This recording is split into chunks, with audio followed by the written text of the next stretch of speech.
attend this important meeting. So thank you, thank you, thank you. And Governor Newsom, you're trying to make us feel bad. Listen to that magnificent background you have over there. And when I'm sitting in here in the White House, God love you. Anyway, it's good to see you all, really. Thank you. For years, the President has received a briefing at the beginning of the hurricane season, looking at the trends that are coming to get a sense of what's coming so that the country can be better prepared. And when I received that briefing this year, I asked for a second briefing that does the same thing, but now we're doing about wildfire season.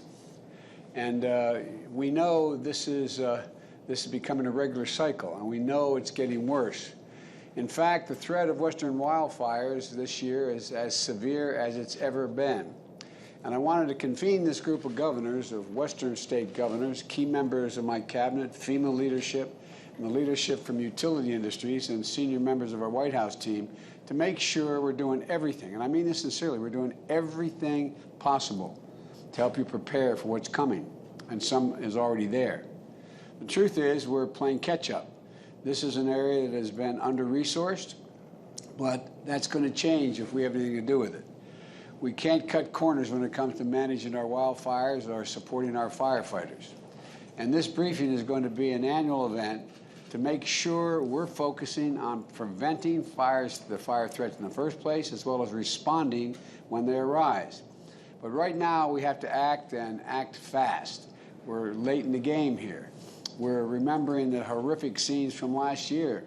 Orange skies that look like end of days, smoke and ash that made the air dangerous to breathe, more than 10 million acres burned, billions of dollars in economic damage, families that lost their homes and everything they own, and too many lost lives. And this year, there could be even tougher based on the weather patterns. You know, California and some other places, the drought conditions are twice that's what they were last year.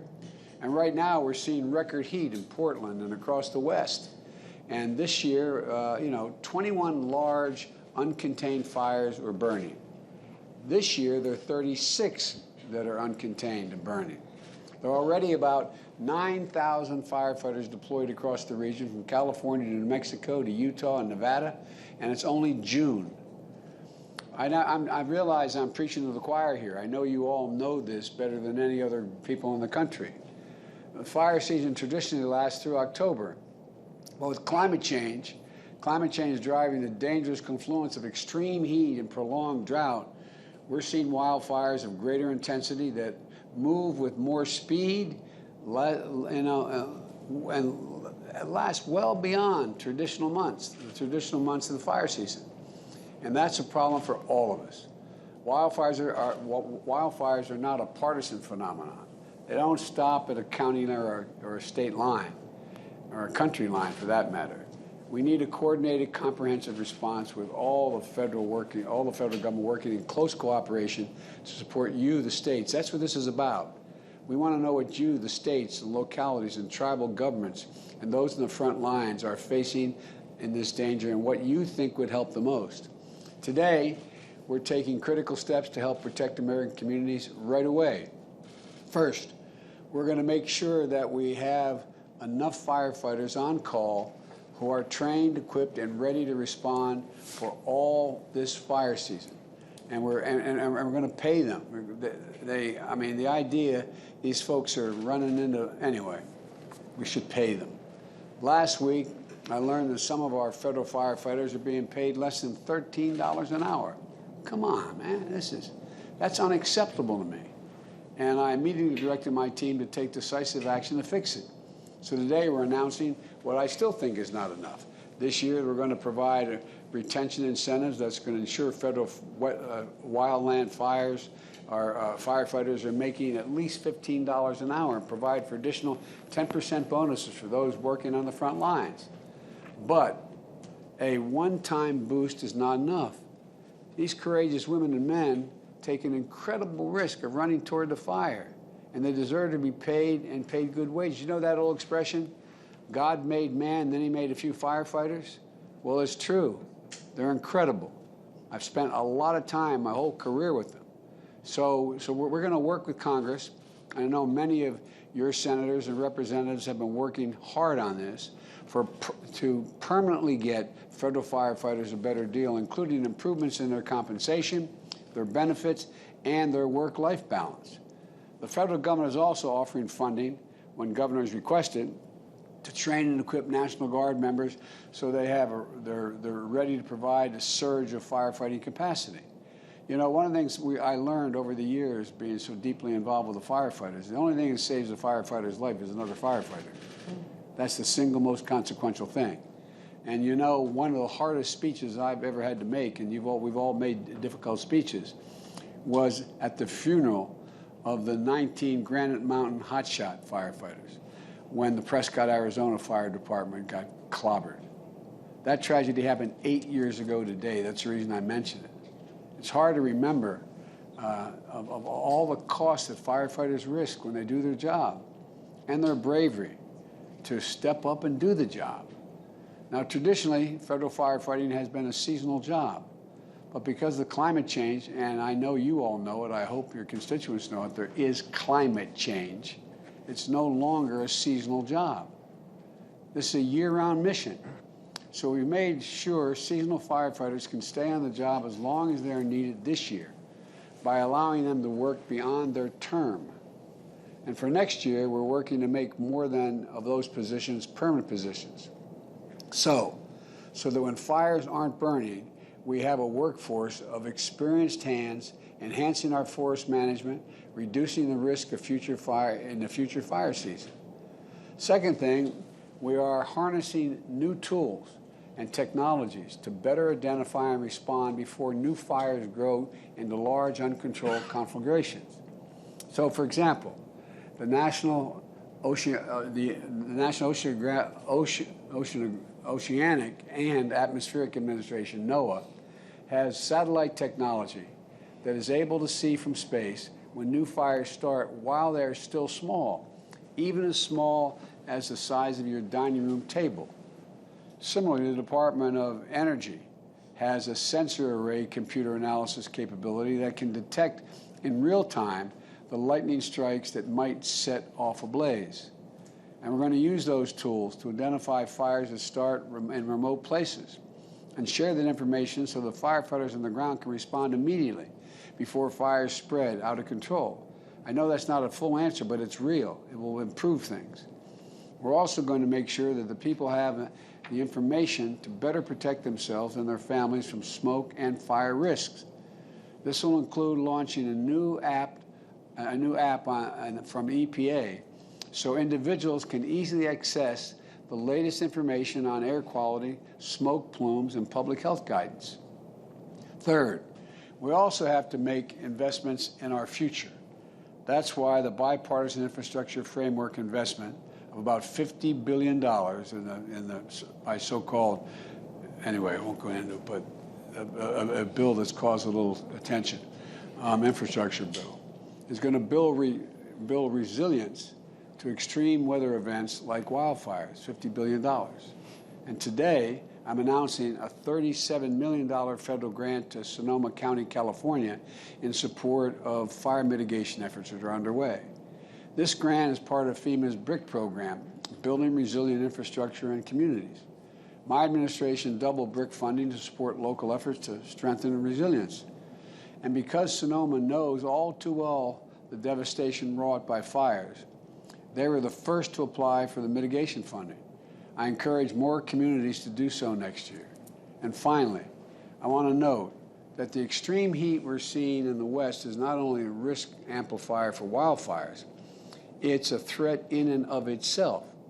People are hurting. It's more dangerous for kids to play outside.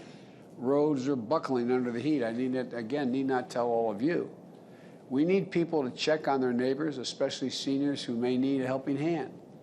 Outdoor laborers, like our farm and construction workers, are going to need frequent water breaks and shade.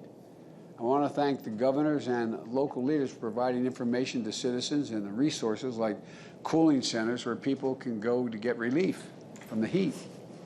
And to our utility leaders, we are ready to work with you to make sure that people have access to power, including air conditioning, under these extreme demand conditions while continuing to advance our climate goals. Now, I'm eager to hear from each of you, each of the governors, as to what experience has been in your state and what we can do better to be helpful, because this is an area where investing in prevention and preparation today is going to deliver invaluable returns tomorrow. And the federal government is going to have to have your backs, and that's my intention. I'll close by just saying thank you to everyone from the Forest Service, to the Department of Interior and Agriculture, to FEMA, state and local and tribal partners, and most importantly, our firefighters, for all your incredible work. We've asked so much of the firefighters already, and I know you're going to continue to step up. I'm going to ask the Vice President Harris to say a few words, and then we'll move on. Madam Vice President. Thank you, Mr. President. First, I just want to thank the President for prioritizing this for his administration. This is a personal issue for me as a daughter of California, and I say hello to my governor, Gavin Newsom. I grew up with drought warnings. My brother-in-law is a California firefighter. As a senator, I have visited the scene while the embers were still smoldering of the fires, Paradise, for example, California. And when I arrived there, a whole community had been wiped out by the fire. The families still hadn't been let back in, but the only thing standing in that community were the chimneys, which looked in that scene like tombstones. The firefighters that were there pointed out to me, if you look at the driveway, it may be a tragic situation if the cars are still in the driveway, because that means the folks didn't get out in time. We have so much work to do on this. My home, our family home, was under an evacuation order in Los Angeles. So I've been in that experience of also saying, look, the most things we can grab that are the most valuable are family photographs. Everything else doesn't matter. So when I think about the challenges that we face as a nation, I know they are real. I also know that we're in a different climate, as the President said, on every level than we were even 10 years ago. And there's a lot of work to do. And part of the leadership of this administration has been to also recognize that the federal government's role in this regard has to be more than just putting out fires. It needs to be obviously supporting our firefighters, especially at the federal level, who are not getting paid enough. But it's also about investing in resilience. It's about investing in adaptation, diversifying water policy in a way we are thinking about the storage of water both above ground and underground. We're thinking about recycling and all that we know is available to us to actually be smarter in terms of the conservation of this diminishing and valuable resource called water. So I want to thank everyone for your leadership, because you all are giving people a sense of confidence while you are trying to bring limited resources to what needs to be addressed in this growing threat of these wildfires. And the bottom line is that, as the President has said, his bipartisan framework for infrastructure is going to address a lot of these challenges, but there is other work to be done. And so I look forward to staying in touch with all of you. And again, thank you for your leadership. Well, thank you. Governor Brown, if you'd be willing, you could give us an overview of what the challenges are you Western governors are facing and what you think we should be doing and can do to help. The floor is yours. Thank you so much, Mr. President and Madam Vice President, for having us here for this incredibly important conversation. As you well know, we Western governors, our states are truly on the front lines when it comes to drought, fires, and our rapidly changing climate. We were talking earlier before you got on. Just this weekend, my state of Oregon experienced 3 consecutive days of record-breaking high temperatures across the Willamette Valley, reaching upwards of 117 degrees. It is unprecedented. And unfortunately, it follows one of the most devastating wildfire seasons in our state's history. Last year, we had more than 2,000 fires that burned over 1 million acres. Entire communities were literally wiped off the map in minutes.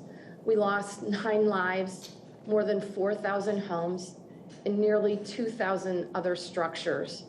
As you well know, the impact on our communities and our local economies will last for years to come. Oregonians have been through a lot in the last 18 months. We've had 4 federal disaster declarations in my state since April of 2020. But what last year's fire season underscored is that most often those who can least afford the impacts are hurt the most. Our communities of color, our rural and low-income communities were disproportionately impacted.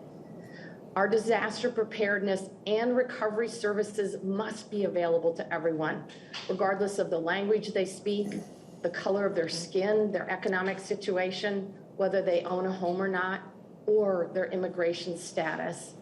Everyone impacted by a disaster should be eligible for FEMA assistance, including our undocumented families. It's absolutely the right thing to do. Our local communities are increasingly challenged to respond on their own to the disasters of the scales we are seeing. We've been preparing for this year's fire season by investing millions of dollars, shoring up additional resources and staffing at our Office of Emergency Management, so they then can support our local and our tribal partners. However, Mr. President, Madam Vice President, we still have a number of concerns. It includes whether there will be available wildfire and non-fire federal resources. We know as we're entering this wildfire season, our eastern counterparts are preparing for a very difficult hurricane season. And so we may not be able to rely on other regions to help out this year. And with that in mind, I do want to say thank you for approving our cost share adjustment related to our 2020 Labor Day wildfires at 100% for Oregon, treating this the same as COVID-19 and the same as what happened in Louisiana for their hurricane recovery efforts.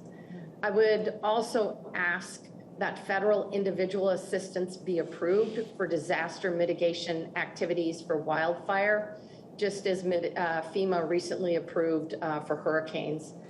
And then finally, and I just have to say gratefully, our Good Neighbor Authority, we have partnered with the federal government over the years to reduce wildfire risk on federal lands through collaborative processes, including prescribed burns, removing dead trees, and underbrush.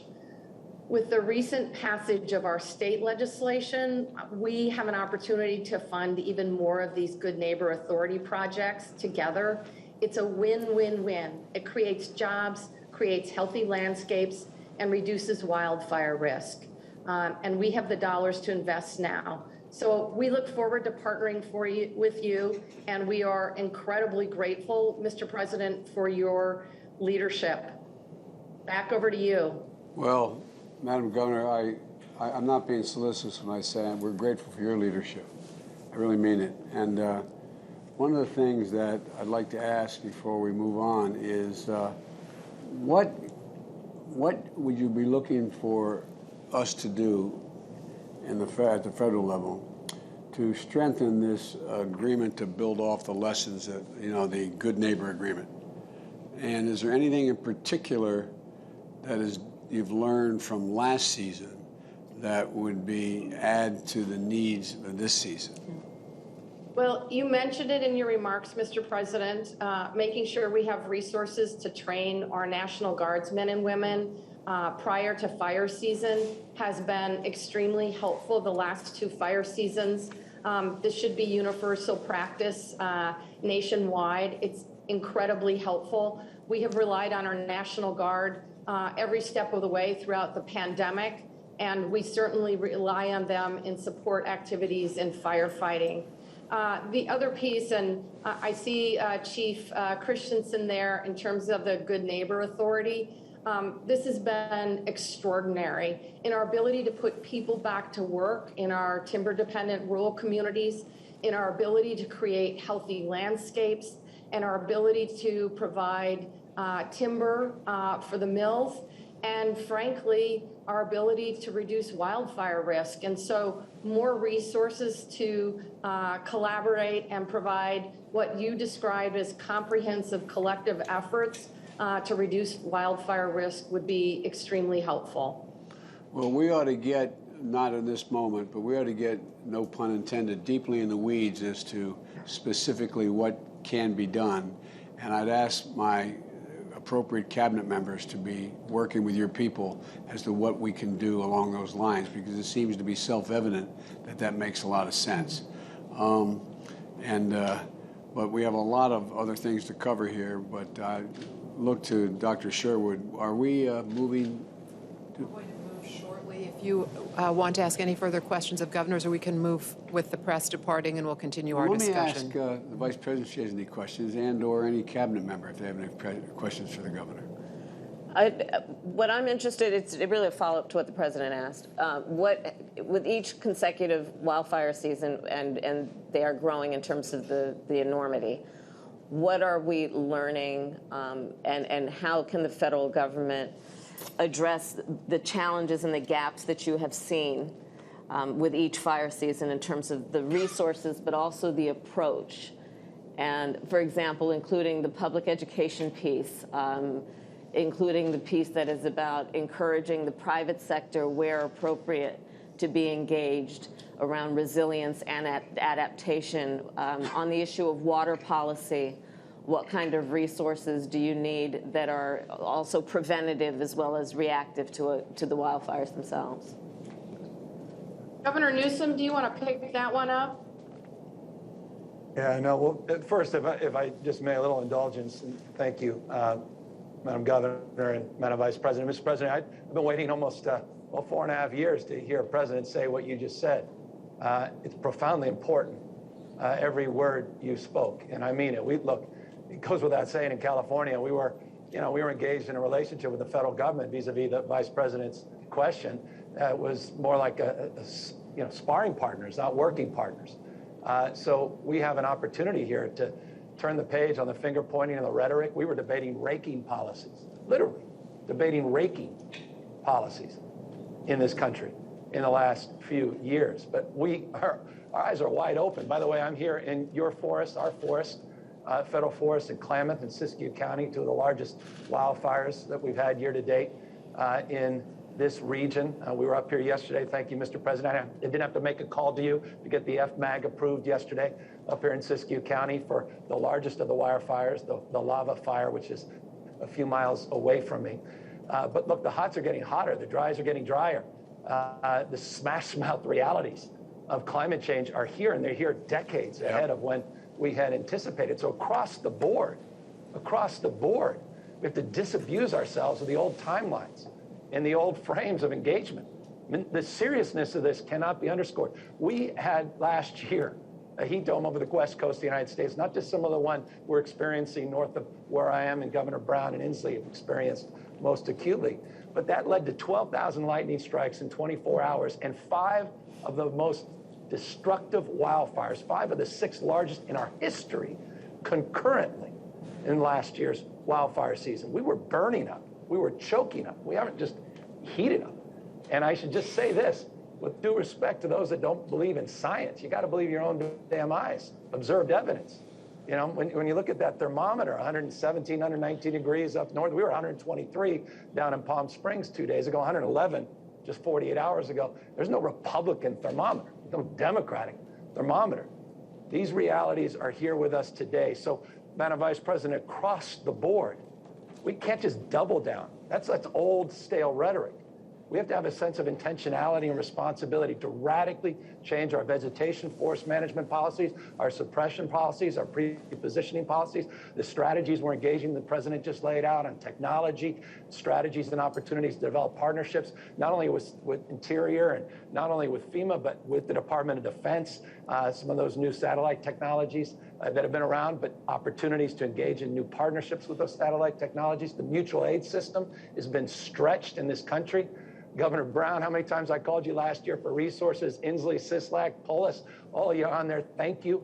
But we're stretched. We were calling folks in Australia. We were calling folks in Canada. We had the pleasure of having folks, firefighters from Israel come because we were that stressed. So, Mr. President, just in closing, forgive me for being long-winded. I just want to say this. music to my ears. We got to pay our firefighters federally more because we don't have enough firefighters, period, full stop. Bureau of Land Management, same thing. We need to really invest in our human resources and the infrastructure that you have been preaching over the course of the last few weeks, because this is also an incredible economic opportunity to completely transform our economy and to get off of carbon, or at least drive it with a carbon-free engine, and to change the way we produce and consume energy. And so I just want to applaud you, final words, for recognizing not only this moment of urgency situationally, but the sustainable mindset to start thinking anew about how we can reimagine the future, not go back to the 19th century, but truly dominate the future. And your infrastructure program is a big part of that as well. These things are connected. And I just want to say we respect and appreciate your leadership. And we're just grateful and humbled that you took the time today to be with all of us.